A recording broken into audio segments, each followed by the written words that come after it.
રાજ્યમાં અત્યાર સુધી 32.73% વરસાદ નોંધાઈ ચૂક્યો છે।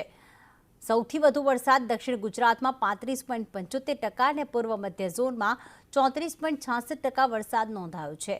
તો સૌરાષ્ટ્ર ઝોનમાં 32.79% વરસાદ, કચ્છમાં 29.45%, જ્યારે ઉત્તર ગુજરાતમાં 24.77% વરસાદ નોંધાયો છે।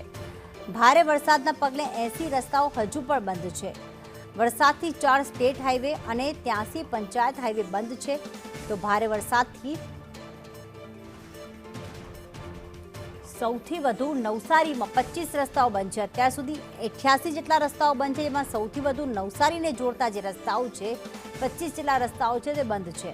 ચાલુ સિઝનમાં અત્યાર સુધી 32.73% વરસાદ વરસી ચૂક્યો છે। સૌથી વધુ વરસાદ દક્ષિણ ગુજરાતમાં 35.75% વરસ્યો।